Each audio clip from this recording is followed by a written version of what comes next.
As negotiations continue on Capitol Hill to reach a new stimulus deal, millions of Americans continue to face economic hardships related to the coronavirus pandemic. New data from the Mortgage Bankers Association's Research Institute for Housing America, which has been following the financial impact of the pandemic, finds for the month of September, over 6 million households did not make their rent or mortgage payments, and 26 million individuals missed their student loan payment.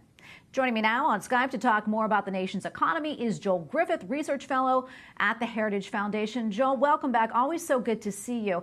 I want to get your thoughts on the new stimulus proposal, but first I want to start off by taking a look at where you think the U.S. economy stands overall. It really does seem to be a mixed picture here. Retail sales rose in September, but there are still millions of people out of work. Your thoughts?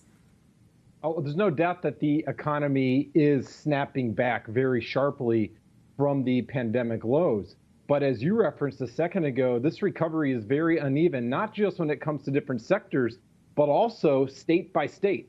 States that have allowed their economies to reopen are faring far better than places like Illinois, New York, and California that continue to suppress business activity and basic life, such as school or going to church. If you look at communities, for instance, in Utah and Idaho, many of those communities actually are under 3% unemployment. They're back to an economic boom.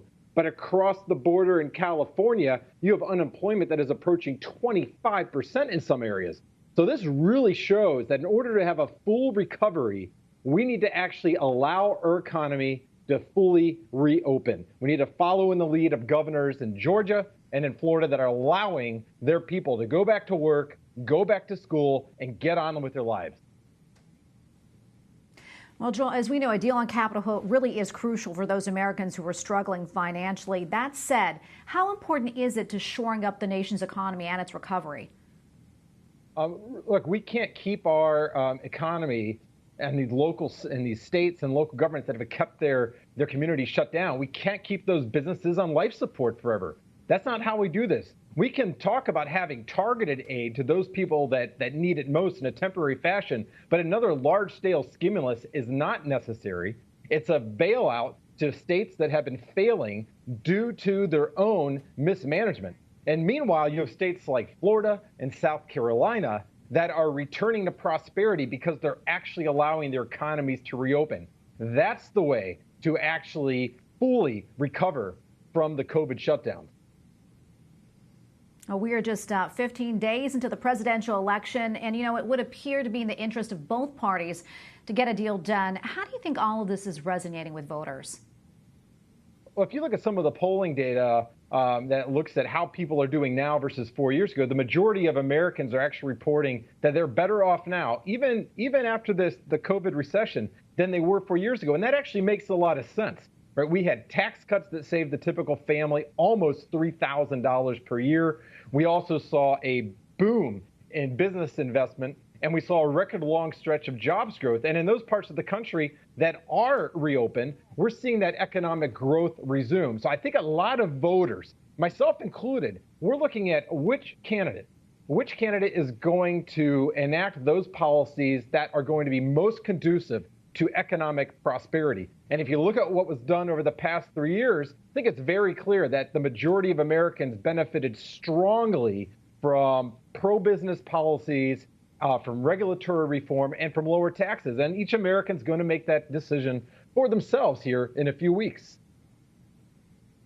Joel, real quick, economic recovery will be front and center for whomever wins in November. What do you think the best course of action would be to bring stability and growth to our nation?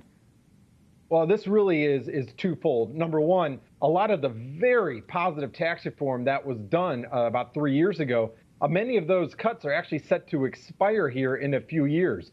Businesses and individuals need certainty, and it would be in the best interest of economic growth in general and competitiveness here in the United States to make those cuts permanent. But second of all, we have a big spending problem. This pre-existed the COVID shutdowns, but it's worsened. And sadly, political leaders in both parties seem to be very averse at actually proposing how to strengthen, or I should say, how to reduce that spending longer term. If we don't get that under control, we are going to pay for these enormous quantities of debt that we're taking on, either in the form of higher taxes slower growth, or possibly longer-term higher inflation. We have to tackle those structural deficits. All right, Joel, we will leave it right there. Thank you so much for your analysis. Joel Griffith, Research Fellow at the Heritage Foundation. Thank you.